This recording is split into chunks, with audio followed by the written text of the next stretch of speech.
Welcome to the Coastal Kitchen. I'm Karen Mashers, and today I'll be featuring Greek recipes. The first thing we're going to be making is baklava. It's a sweet, honey, nutty dessert that's a wonderful end to any Greek meal. We're having pastitsio, which is a meat and macaroni casserole, and we're having a Horiatiki salad, which is a very rough cut salad. Let's get started. We're going to be making our baklava first. We have pecans, all that's going in a bowl, walnuts, and almost powdered almonds. I like to use 3 different types of nuts. Different recipes call for different types, but I like all 3. I'm using 1/4 cup of sugar, and I'm just going to mix that up just a second.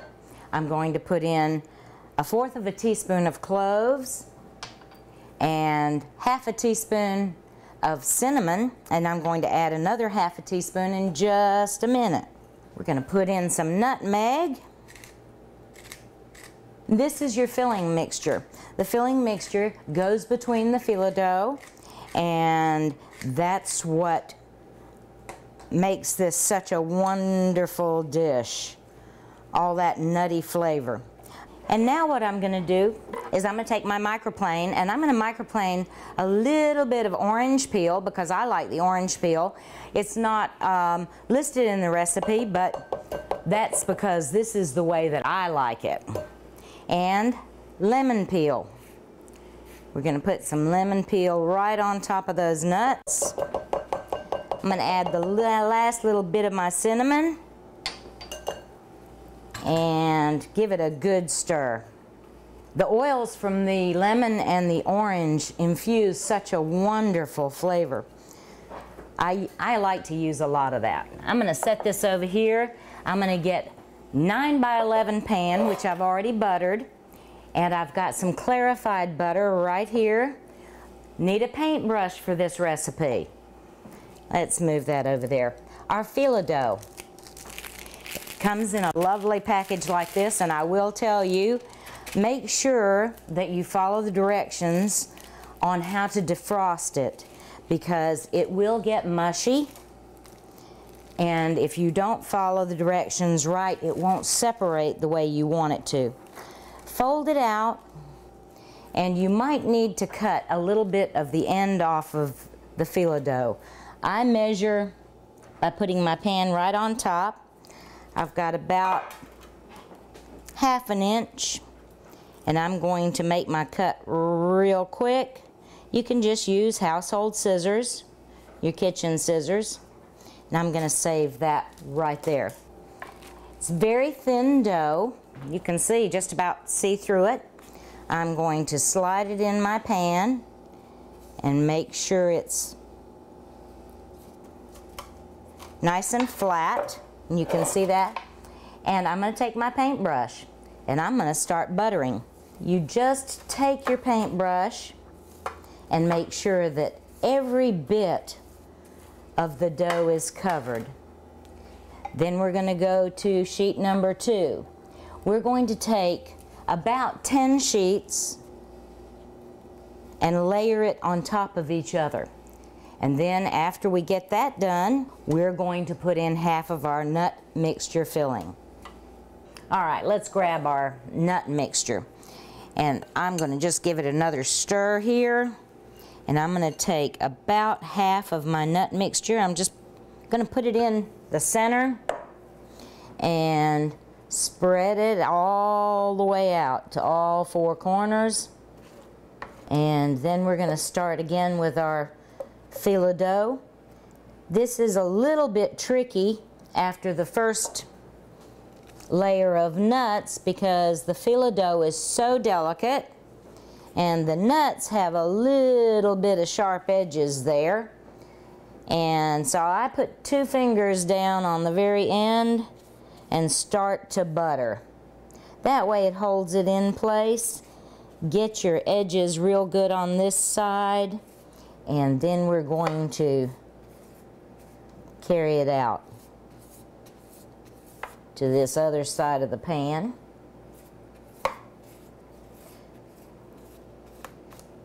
Okay. Now we'll start with our second layer, and we're going to put 5 more layers down, and then we're going to put the rest of our filling.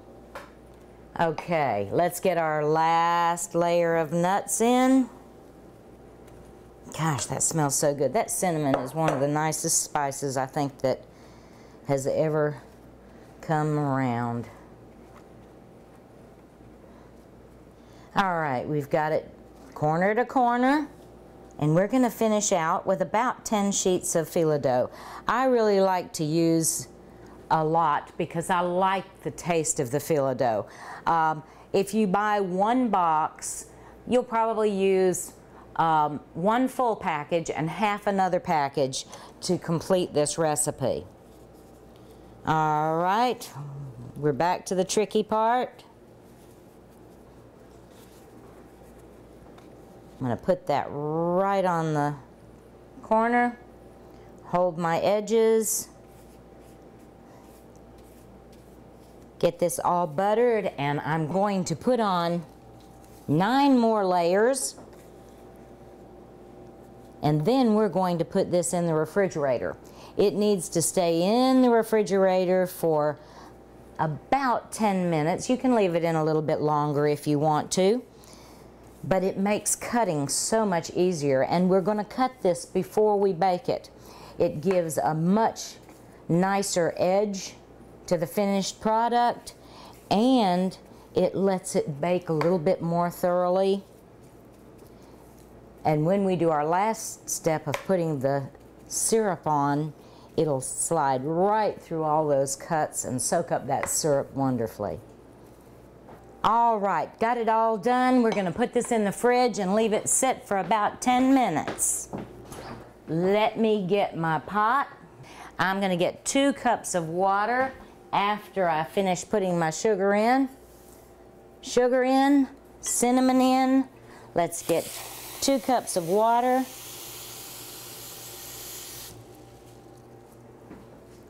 Put that right in, and let's turn it on. We're going to let that boil. It's got to come up to a 225-degree temperature. Once that comes up to 225, I'm going to put in my orange peel and my lemon peel, and then we're going to let it cool for just a few minutes before we put it on top of our finished product. Let's have a word from our sponsors, and when we come back, we'll work on our salad. ATMC TV and the Coastal Kitchen would like to say thank you to our sponsors at Food Lion, your neighborhood grocery store. Swing by your local Food Lion today to find all the ingredients needed to make the meal featured on this week's show.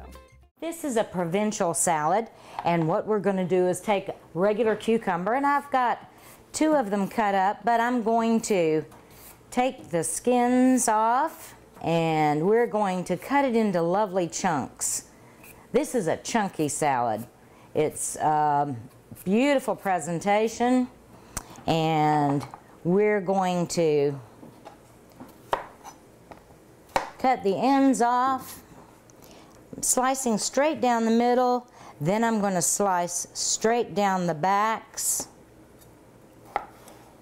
and I'm going to cut in about 1-inch pieces so it's a lovely mouthful. Okay? And we're going to do the same with tomatoes. This is a salad where you actually gauge how much of the ingredient you need by how many people that you're having for supper. So I'm going to take this, cut it down the center. I'm going to cut it in half, and then I'm going to cut it in half again. So you've got nice chunky pieces.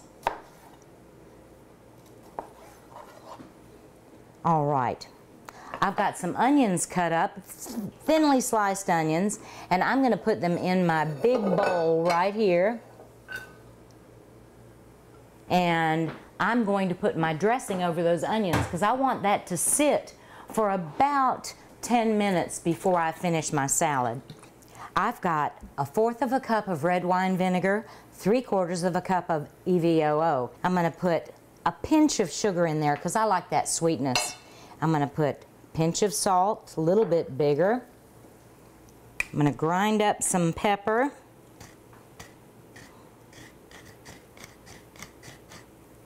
And we're going to put some fresh oregano in. A friend of mine grew this for me.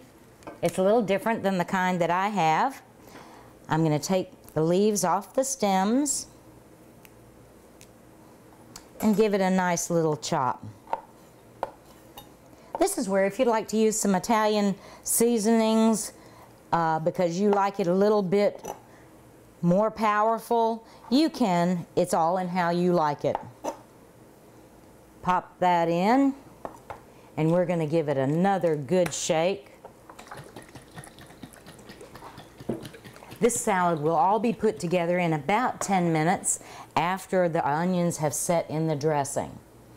I'm going to add just a little bit more pepper because I like the pepper in this dish. It brings out the flavors in the cucumbers and the tomatoes too.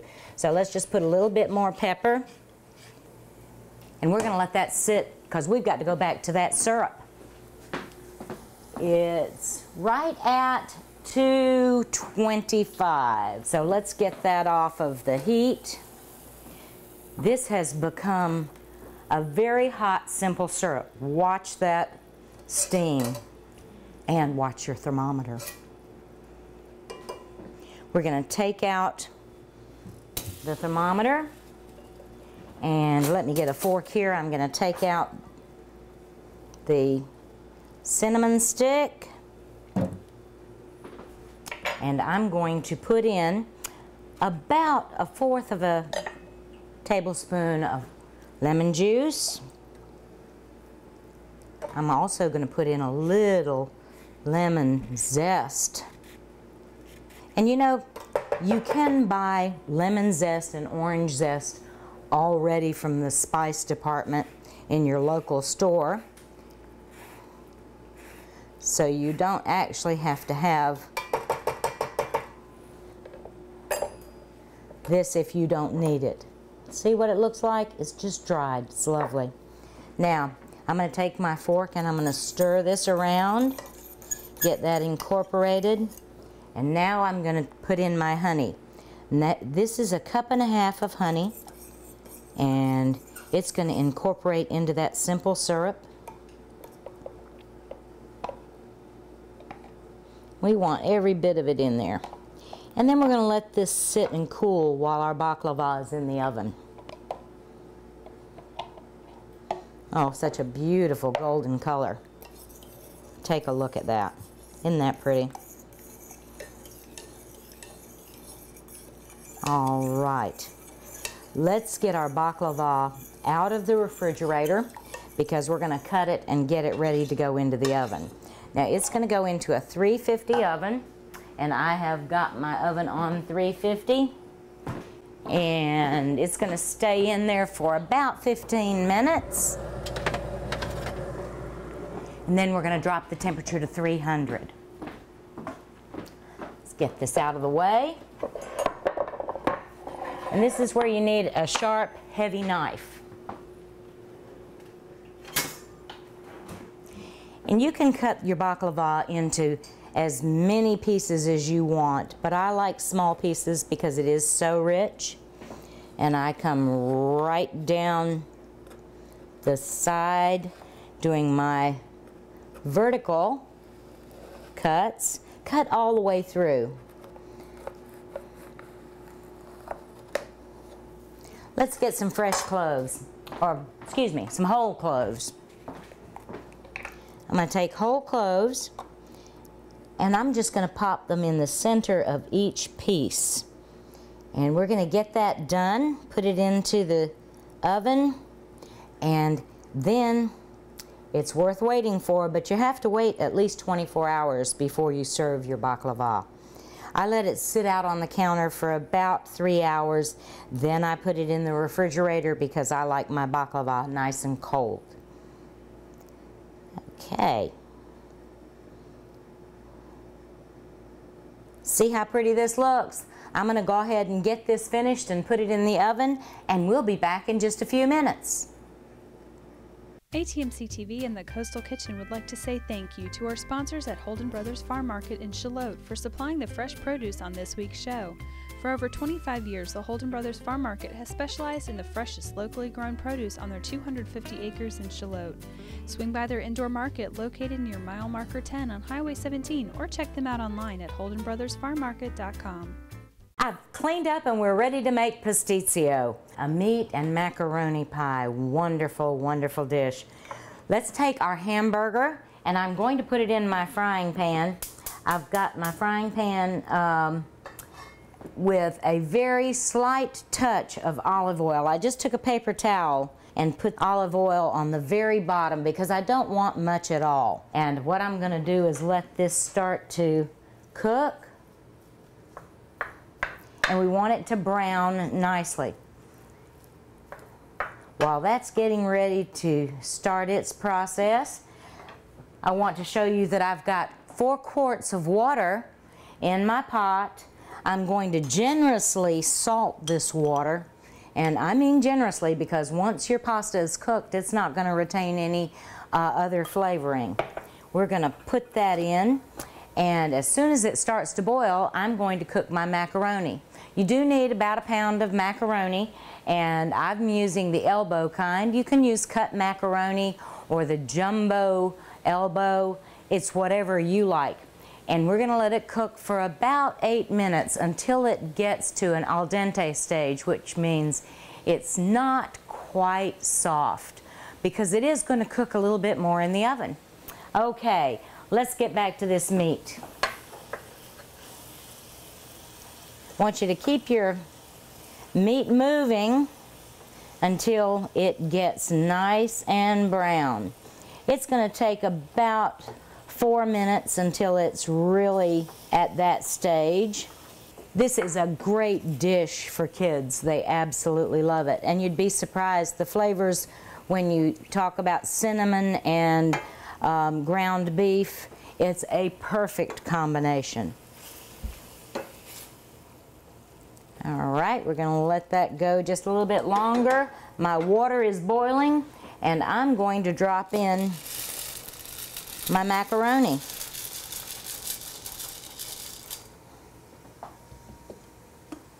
I'm also going to look at my watch.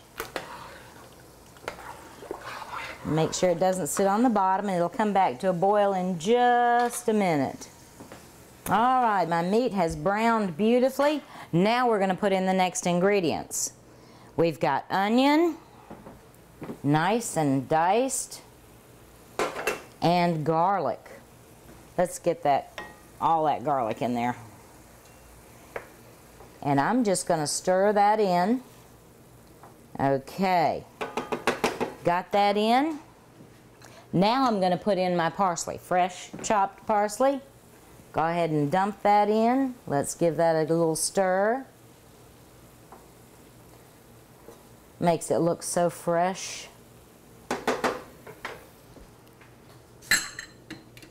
I've got 2 tablespoons of butter. That's going in now too. All right. Here comes your cinnamon and your nutmeg.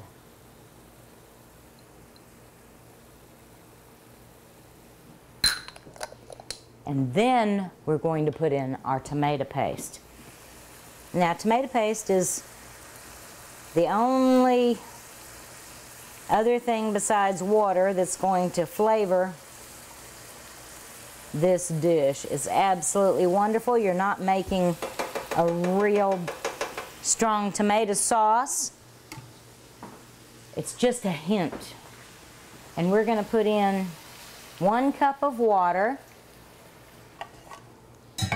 and get it all stirred up and mixed in. That tomato paste is going to meld the ingredients all together and make a lovely red color. We're going to turn the heat down just a little bit and let this simmer because my macaroni should be about ready.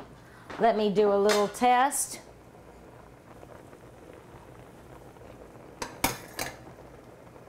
All I'm doing is pushing it just a little bit, and it feels like it's just perfect. Okay, we're going to turn this stove off, and This is the tricky part. Make sure that you watch out for that steam when you drain your pasta. I've got a colander in my sink. I'm going to back up just a little bit. You can see how hot that is.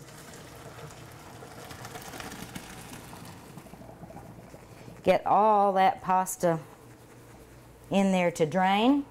And while we do that, and we're waiting for just a moment, I'm going to take my butter and I'm going to put my butter into my pan.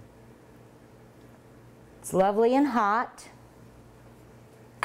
And I'm going to get my pasta. Make sure it's drained. And I'm going to put it right back into that hot pot that it came out of. Okay? Let me get some cheese and my spoon. And I'm going to stir my pasta around in the butter. This coats it beautifully, and I'm going to add my Parmesan cheese.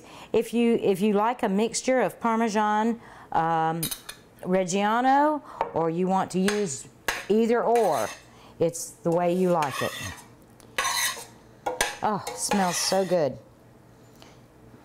All right, I've got my dish ready. I've got a 9 by, it's about 13.5, but it's all been buttered, and I've got it on a baking sheet covered in tin foil because it does have a tendency to overflow sometimes. Okay, I'm going to let that sit, check my meat. This looks great. I'm going to turn that off.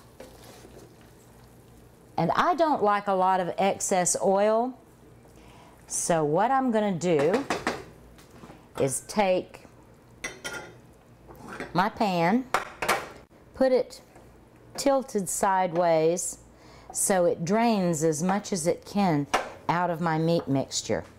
Okay, we're going to let that set for just a moment, and I'm going to take 1/3 of my macaroni and I'm going to put on the bottom of my dish.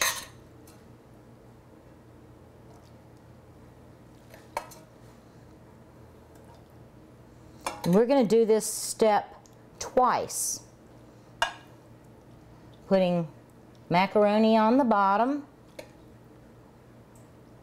then our meat mixture, we're just going to spread some out on the top, and then we're going to do that again, finishing with our macaroni. Okay, let me grab that macaroni. Now the meat mixture. And I'm just going to spoon it out over the top.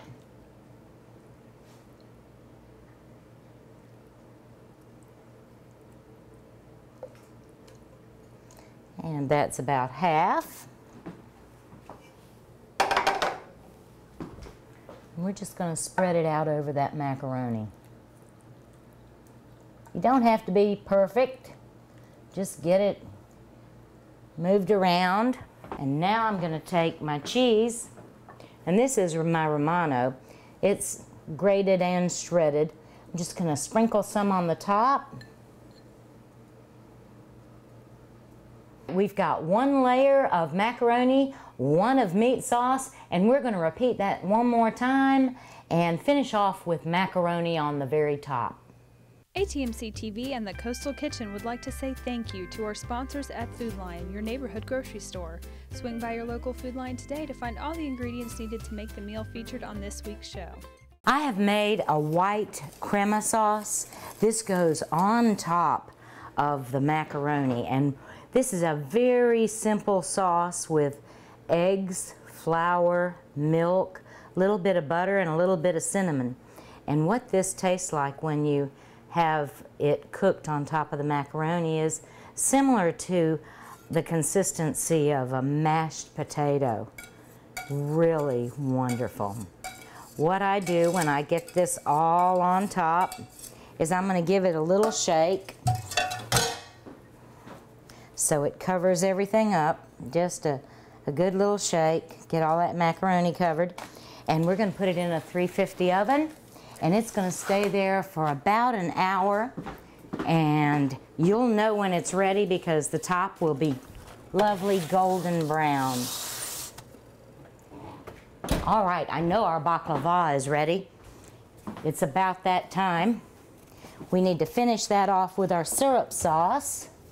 Ooh, look at that, golden brown. Let's pop that oven up, turn it off. Now there's a lot of train of thoughts on how to put the syrup on your baklava. And I like to have my semi-cooled syrup and pour it over the top of my hot baklava. And all you do is make sure that everything is covered. It will soak in. Leave it sit for 24 hours before you get ready to serve. That's all it takes. Now, I've got one that I just took out of the refrigerator because I keep mine in the refrigerator. And there it is, ready to go. Remember, don't eat the cloves. Take it out before you have that. We're gonna go to the salad, finish it up, and then we're gonna plate all of our dishes. All right, my onions have been marinating. I'm gonna pour in the cucumbers, pour in the tomatoes, and I'm gonna give it a good stir. Now this salad is accompanied by feta cheese. And I've got crumbled up feta. I'm gonna crumble that up all over the top. Just get a good amount right over the top of all of the vegetables. And then I also like to have slabs right on the side. Feta is one of my favorite cheeses, and we're gonna get that together. All right, let's put this over here.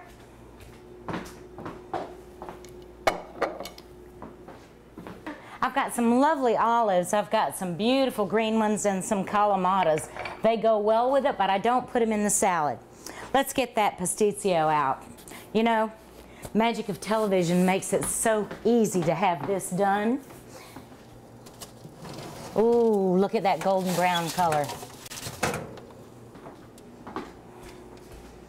Doesn't that look great?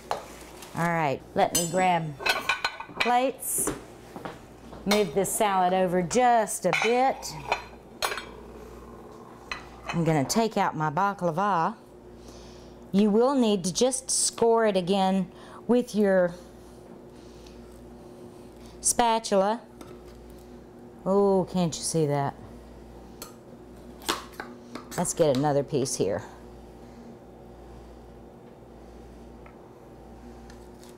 One more for good luck. Okay, our baklava is ready. Now I'm going to take a larger spatula and my knife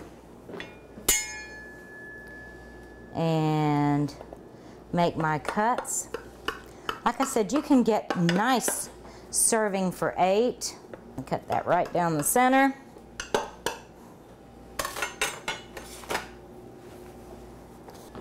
Okay, now it's ready to come out.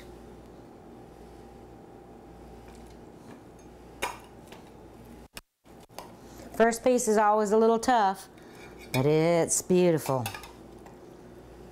Let's put some of that extra right there. Grab some salad.